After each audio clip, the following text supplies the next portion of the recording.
अजीज़ तलबा और तालबात, Farooq foundation online school के ज़रिए यकसा नसाब के मुताबिक तालीम हासिल करें। अगर हमारी वीडियोस पसंद आएँ तो चैनल को सब्सक्राइब करें और दोस्तों के साथ शेयर करें और बेल आइकन को लाजमी दबाएं ताकि आइंदा आने वाली तालीमी वीडियोस आप हासिल कर सकें।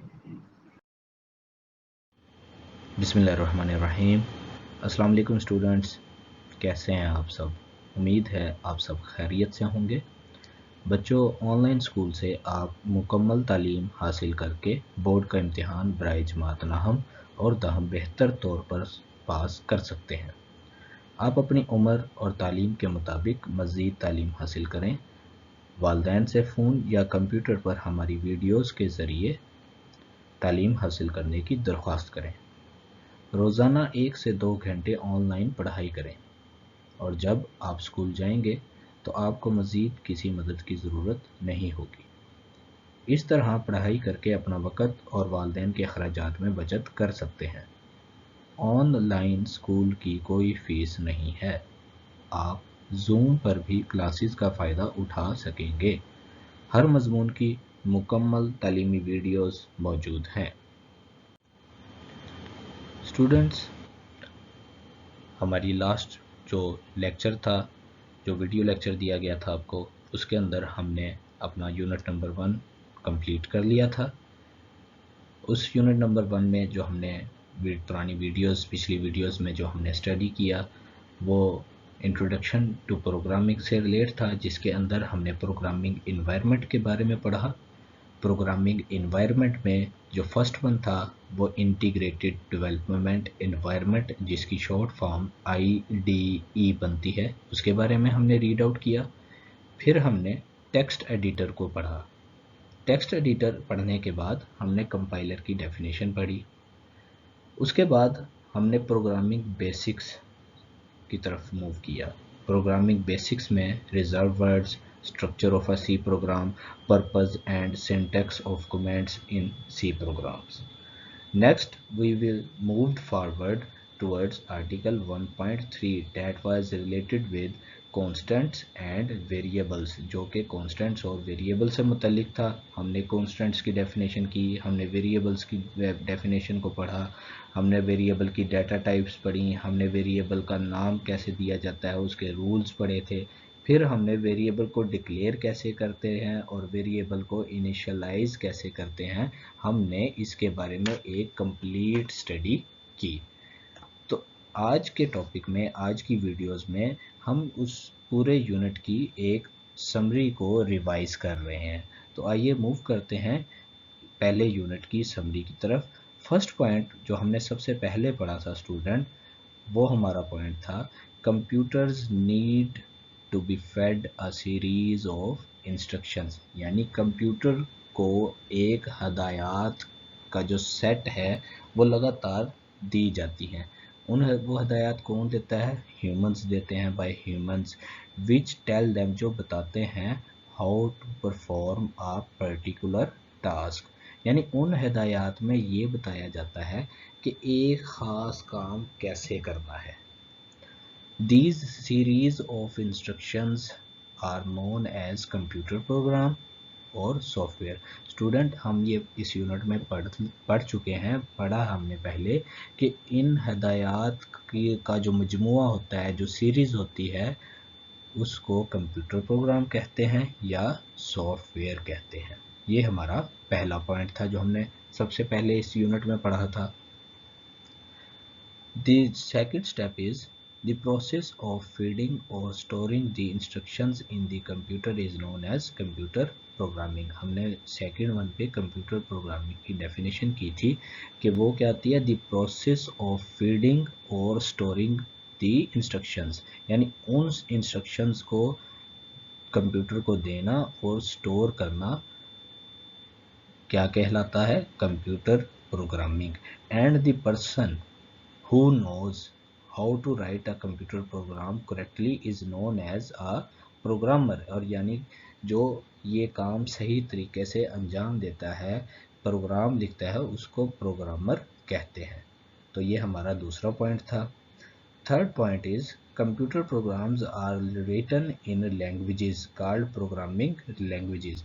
यानी हमने ये पढ़ा था कि कंप्यूटर के जो प्रोग्राम्स हैं वो एक लैंग्वेज में लिखे जाते हैं जिसको प्रोग्रामिंग लैंग्वेज कहते हैं। सम कॉमनली हमने फिर मज़ीद उनके नाम पढ़े थे, वो भी यहाँ पर मेंशन किए हैं दोबारा, उसमें Java, C, C plus plus and Python. फिर हमने स्टडी किया था कि प्रोग्रामिंग एनवायरनमेंट क्या होता है, उसके बारे में हमें नेक्स्ट 4th स्टेप में बता रहा है। अब collection of all the necessary tools for programming, यानी आपने प्रोग्रामिंग के लिए जिन चीज़ों की ज़रूरत होती है उन तमाम चीज़ों को इकट्ठा जब किया जाता है तो वो क्या बनाते हैं, makes up a programming environment. यानी वो सारे टूल्स इकट्ठे होकर प्रोग्रामिंग एनवायरनमेंट बनाते हैं। Programming environment provides us the basic platform, यानी वो जो एनवायरनमेंट है स्टूडेंट्स वो हमें क्या करता है, एक प्लेटफॉर्म देता है। किस लिए, to write and execute programs, ताकि हम अपना प्रोग्राम लिख सकें और उसको चला सकें। नेक्स्ट हमने पढ़ा था IDE के बारे में कि इंटीग्रेटेड डेवलपमेंट एनवायरनमेंट क्या होता है। तो हम अपनी समरी में भी 5th पॉइंट पे जो पढ़ रहे हैं वो क्या है, अ software that provides a programming environment, एक ऐसा सॉफ्टवेयर जो प्रोग्रामिंग एनवायरनमेंट दे आपको, विच फैसिलिटेट्स द प्रोग्रामर, जो प्रोग्रामर की मदद करे, उसको सहूलत दे, किस लिए, ताकि वो अपना प्रोग्राम लिख सके, इन राइटिंग एंड एग्जीक्यूटिंग, लिखने के लिए और चेक करने के लिए, चलाने के लिए। Computer programs is known as integrated development environment IDE। उसके बाद स्टूडेंट हमने टेक्स्ट एडिटर को रीड आउट किया था, उसकी डेफिनेशन दोबारा यहाँ पर देख लेते हैं। टेक्स्ट एडिटर क्या होता है, ये भी एक सॉफ्टवेयर है, is a software that allows programmer, जो प्रोग्रामर की अलाउ करता है, किस लिए, to write and edit computer programs, ताकि वो अपना प्रोग्राम भी लिख सकें और एडिट भी कर सकें। ऑल IDEs यानी इंटीग्रेटेड डेवलपमेंट एनवायरनमेंट एक मेन सॉफ्टवेयर है, उसके अंदर टेक्स्ट एडिटर है। तो तमाम IDEs have their own specific editors, हर तमाम IDEs के अपने स्पेसिफिक एडिटर्स होते हैं। IDE के पढ़ने के बाद हमने कंपाइलर की स्टडी की थी। Compiler again is a software that is responsible, जो कि इस बात को यकीनी बनाता है for conversion of a computer programme, कि वो कन्वर्ट करे कंप्यूटर के प्रोग्राम को जो कि लिखे गए हैं किसी न किसी प्रोग्रामिंग लैंग्वेज में, टू मशीन लैंग्वेज कोड। यानी कंपाइलर एक ऐसा प्रोग्राम जो high level language close to human उसमें लिखा गया होता है, उसको कन्वर्ट करता है किसमें, मशीन लैंग्वेज कोड में, जिस कोड को मशीन इजीली समझ सकती है।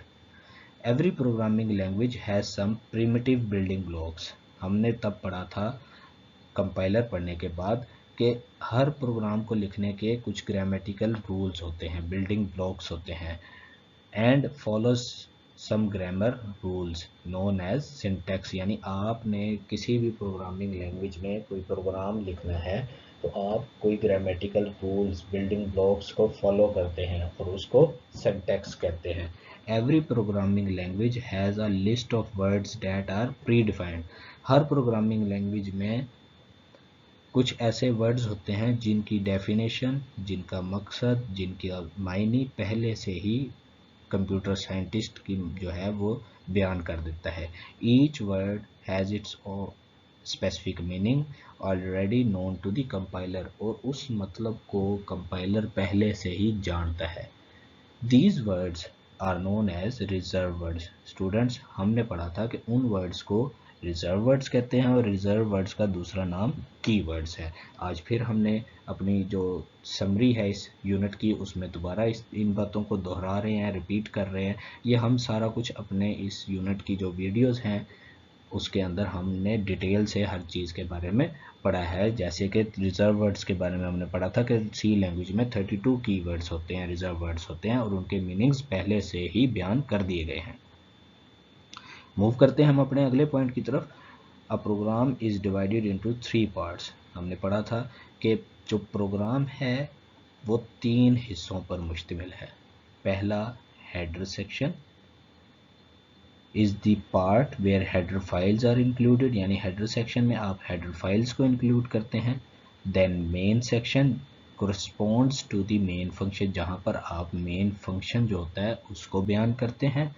और तीसरा हिस्सा जो है बॉडी ऑफ मेन फंक्शन, यानी जो मेन सेक्शन के अंदर आपने मेन फंक्शन को बनाया, अब मेन फंक्शन लिखा, उसकी जो बॉडी होती है वो तीसरा हिस्सा होता है। इंक्लूड्स एवरीथिंग इनक्लोज्ड इन दी करली ब्रेसिस, यानी करली ब्रेसिस के अंदर आप जो भी लिखेंगे वो मेन फंक्शन की बॉडी होती है। उसके अंदर जितनी भी स्टेटमेंट्स आप लिखते हैं वो मेन फंक्शन की बॉडी कहलाती है। मुझे उम्मीद है कि अभी तक आपको तमाम पॉइंट्स दोबारा रीड आउट होकर आपको दोबारा पिछले टॉपिक की समझ आ रही होगी। जब आप इसको दोबारा रिकॉल कर रहे हैं तो आपको याद होगा कि हमने हर एक को डिटेल से पढ़ा है। मज़ीद अगर आप मज़ीद पढ़ना चाहते हैं, इनके बारे में स्टडी करना चाहते हैं, तो आप जो वीडियोस जहाँ पर मैंने हर आर्टिकल को डिटेल से बयान किया है आप वो वीडियोस देख सकते हैं। नेक्स्ट है कि कमेंट्स क्या चीज़ थी जो हमने स्टडी की। कमेंट्स के बारे में हमने पढ़ा था कि are the statements that are ignored by the compiler, यानी कंपाइलर इसको एग्जीक्यूट नहीं करता, कंपाइलर इसको इग्नोर कर देता है। ये किस लिए होती हैं? ये हमने पढ़ा था कि ये एक कोड की वजाहत के लिए होती हैं। And do not gate executed, ये एग्जीक्यूट भी नहीं होती, ये चलती नहीं है। ये सिर्फ और सिर्फ अगर आपका कोई प्रोग्राम है, आपने काफ़ी दिनों के बाद ओपन किया है, तो आपको पहली लाइन में अगर आपने कमेंट दिया है, कोई वजाहत किया, तो आपको समझ लग जाती है उस कमेंट से कि मेरा जो प्रोग्राम है वो इससे रिलेटेड है। To include additional information about the program, यानी आपने क्या करना होता है, अपने प्रोग्राम की एक एडिशनल मालूमात देनी होती है। कमेंट्स कैन बी यूज्ड, और उस मकसद के लिए आप कमेंट्स को यूज़ करते हैं। हमने फिर स्टडी किया था स्टूडेंट्स कि कॉन्स्टेंट्स क्या होते हैं। Constants are the values that do not change. आज हम दोबारा इसको पढ़ते हैं कि कॉन्स्टेंट्स क्या हैं जिनकी वैल्यूज चेंज नहीं होती। The three types of constants are, हमने कॉन्स्टेंट्स की टाइप पढ़ी थी। First one was integer constant, real constant and character constants. Integer constants में आपको याद होगा कि आपकी जो पॉजिटिव नेगेटिव वैल्यूज़ होती हैं वो आती हैं। रियल कॉन्स्टेंट्स के अंदर आपकी मतलब इशारिये की रकमें जो होती हैं, इशारिये की वैल्यूज़ जो होती हैं वो आती हैं। और करेक्टर में आप इन्वर्टेड कॉमर्स के अंदर जो भी वैल्यूज़ लिखते हैं वो आपका करेक्टर कॉन्स्टेंट के उसमें ज़िमरे में आता है। उसके बाद स्टूडेंट हमने पढ़ा था वेरिएबल्स क्या हैं। आज दोबारा इसको रीड आउट कर लेते हैं अपने चैप्टर की समरी में। Variables is a name given to a memory location, यानी आप मेमोरी लोकेशन जो होती है उसको नाम वेरिएबल के नाम से जोड़ देते हैं। As the data is physically stored inside the computer's memory, क्योंकि आपका जो डाटा होता है वो कंप्यूटर की मेमोरी में फिजिकली स्टोर होता है। तो आप उस मेमोरी लोकेशन में को जहाँ पर, यानी उस मेमोरी लोकेशन को जहाँ पर आपका डाटा स्टोर होना होता है उसको वेरिएबल का नाम दे देते हो। Each variable has a unique name, her variable का स्टूडेंट हमने स्टडी किया था कि एक नाम होता है या उसको आइडेंटिफाई यानी उसकी पहचान कहलाता है। By which we can refer to that variable and an associated data type, यानी हम क्या करते थे कि उस वेरिएबल की डाटा टाइप लिखने के बाद उसका एक नाम देते थे वेरिएबल का, जो कि डाटा टाइप क्या करते थे, that describes the type of constant, जो कि डिस्क्राइब करता था कि किस टाइप का constant that can be stored in that variable, के उस वेरिएबल में किस टाइप का कांस्टेंट जो है वो आएगा, या वो इंटीजर आएगा, या वो रियल टाइप आएगा, या फिर करेक्टर टाइप आएगा। तो हमने इसके बारे में डिटेल से स्टडी किया। वेरिएबल को स्टडी करने के बाद हमने दो आर्टिकल्स मज़ीद पढ़े थे, आगे भी उनकी डेफिनेशन वो बता रहे हैं कि वेरिएबल डिक्लेरेशन क्या है और वेरिएबल इनिशियलाइजेशन क्या है। तो आइए एक दफ़ा फिर इसको रिकॉल कर लेते हैं। A variable must be declared before it's use, यानी आपने किसी भी वेरिएबल को यूज़ करना है, उसकी डेफिनेशन तो हमने पढ़ ली है, अब उसको डिक्लेयर भी करना है। तो a variable must be declared before it's use. अब वेरिएबल डिक्लेरेशन में क्या होता है, includes specifying variables data type, यानी उसके अंदर आप सबसे पहले डाटा की टाइप बताते हैं, and giving it a valid name, और फिर आप उसको एक नाम देते हैं। यानी आप सबसे पहले डाटा की टाइप लिखेंगे और फिर उस को वेरिएबल को नाम देंगे। अब ये डाटा टाइप देना और उसको नाम देना ये कहलाता है वेरिएबल डिक्लेरेशन। हमने अभी तक उस वेरिएबल में कोई वैल्यू अभी तक नहीं दी है। तो वेरिएबल इनिशियलाइजेशन क्या है? असाइनिंग वैल्यू, यानी वेरिएबल को वैल्यू असाइन करना फॉर द फर्स्ट टाइम, यानी पहली दफ़ा आपने वेरिएबल को वैल्यू असाइन की है, इसको कहते हैं variable initialization. The variable can be initialized at the time of declaration और आफ्टर डिक्लेरेशन। आप दोनों तरीक़ों से ही वेरिएबल को डिक्लेयर के टाइम या वेरिएबल को डिक्लेयर करने के बाद आप दोनों तरह ही उसको इनिशियलाइज कर सकते हैं। मुझे उम्मीद है कि इस समरी से आपको काफ़ी हद तक अपने इस यूनिट के टॉपिक्स की भी समझ आ गई होगी और आपको आज ये भी पता चल गया होगा कि हमने इस यूनिट में और इस वीडियो से पहले जो वीडियोस बनी उसके अंदर हमने यूनिट के अंदर कौन कौन से टॉपिक्स पढ़े। तो मूव करते हैं हम अपनी एक्सरसाइज की तरफ। तो एक्सरसाइज का पार्ट शुरू करते हैं students. Question 1 multiple choice questions. First question है student, a software that facilitates programmer in writing a computer program is known as, यानी एक ऐसा सॉफ्टवेयर जो कि फैसिलिटेट करता है प्रोग्रामर को कि वो अपना प्रोग्राम लिख सकें, उसको क्या कहते हैं, उसके बारे में हमने स्टूडेंट्स यहाँ पर पढ़ना है। तो हमने पढ़ा था कि उसको IDE कहते हैं। सेकंड क्वेश्चन है, dash is a software that is responsible for the conversion of program files to machine understandable and executable code. उसको हम क्या कहते हैं? कंपाइलर, जो कि कंपाइल करता है, जो कि कन्वर्ट करता है आपके प्रोग्राम को मशीन अंडरस्टैंडेबल में। तो ऑप्शन ए यहाँ पर करेक्ट ऑप्शन है। Third question, every programming language has some primitive building blocks. ये हमने अभी समरी में भी पढ़ा था इसकी डेफिनेशन। बिल्डिंग ब्लॉक से आपको याद आ रहा होगा ये किसकी बात कर रहे हैं। And follow some grammar rules, और ग्रामर रूल से भी आपको अच्छी तरह याद आ जाना चाहिए कि यहाँ पर सिंटैक्स की बात हो रही है। तो यहाँ पर बी ऑप्शन राइट ऑप्शन है।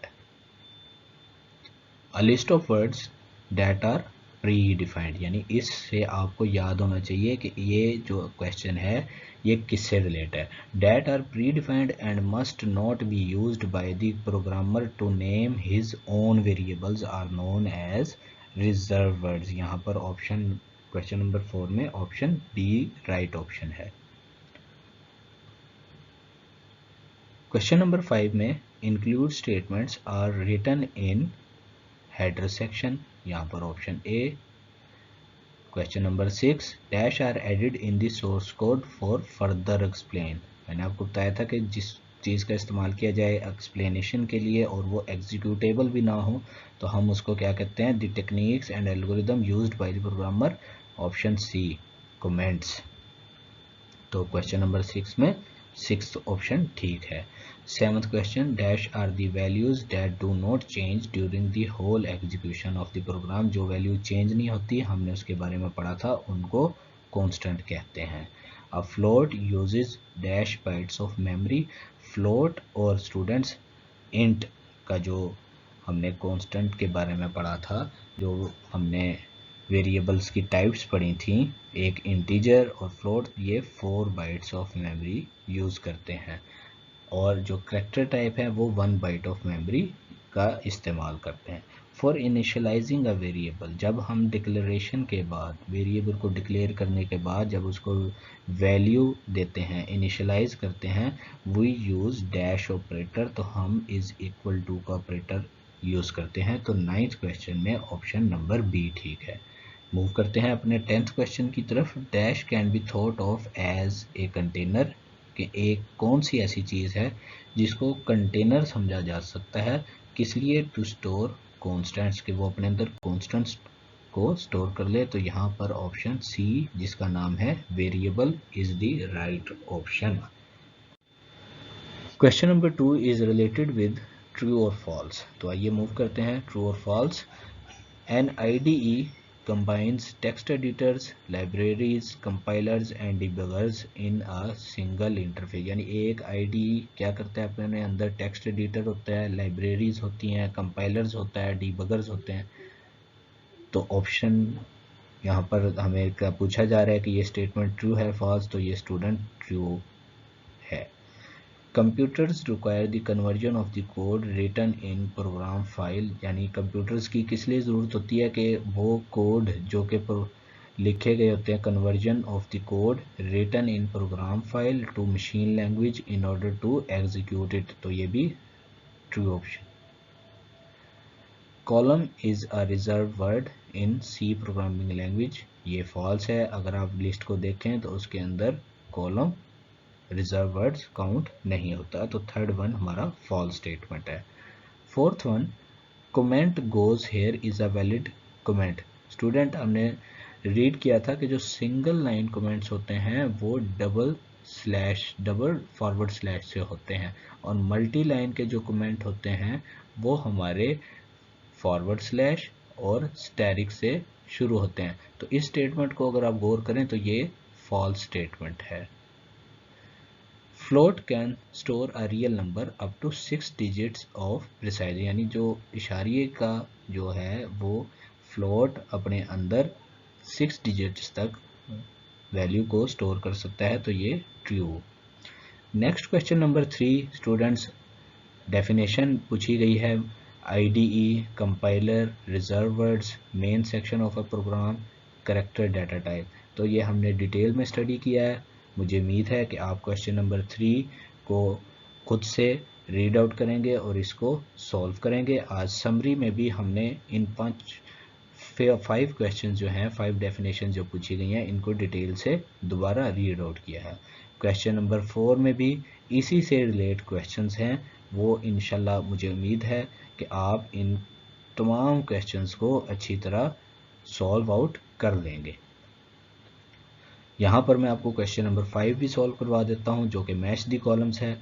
IDE जो मैच कर रहा है वो अगर हम इस लिस्ट में से देखें तो वो ऑप्शन नंबर D से कर रहा है, जो कि C लाइन 1 डेवलपमेंट एनवायरनमेंट है। तो यहाँ पर मैं D ऑप्शन लिख देता हूँ। टेक्स्ट एडिटर हमारे पास जो है वो किससे रिलेट कर रहा है कि वो एक नोट पैड की तरह होता है, वहाँ पर हम अपना प्रोग्राम लिखते हैं। कंपाइलर जो है वो एक मशीन एग्जीक्यूटेबल कोड में कन्वर्ट करता है हमारे प्रोग्राम को, जो कि हाई लेवल लैंग्वेज में लिखा जाता है, तो ऑप्शन A है। प्रोग्रामिंग लैंग्वेज हमारे पास यहाँ पर मेंशन की गई है एक लैंग्वेज, ऑप्शन C में पाइथन है। रिजर्व वर्ड्स जो हैं हमारे, अगर उस पर गौर करें तो एक स्ट्रक्ट का जो ऑप्शन है वो दिया गया है, वो एक रिजर्व वर्ड है, तो यहाँ पर हम ऑप्शन G उसके सामने लिखते हैं कि ऑप्शन जो 5 नंबर में है वो मैच कर रहा है दूसरे कॉलम की G ऑप्शन से। लिंक सेक्शन जो है उसको अगर देखा जाए तो वो मैच कर रहा है इंक्लूड स्टेटमेंट से, कि लिंक सेक्शन या हेडर सेक्शन उसमें इंक्लूड स्टेटमेंट आती है, तो हम यहाँ पर ऑप्शन नंबर B का इस्तेमाल करते हैं। बॉडी ऑफ मेन मैच कर रहा है H से, क्योंकि हमें याद है कि हम कर्ली ब्रैकेट से बॉडी ऑफ मेन फंक्शन का आगाज करते थे। और 8 में मैच हो रहा है हमारा ऑप्शन E से, कि आप उसको देख सकते हैं कि वो एक कमेंट लिखने का तरीक़ाकार है।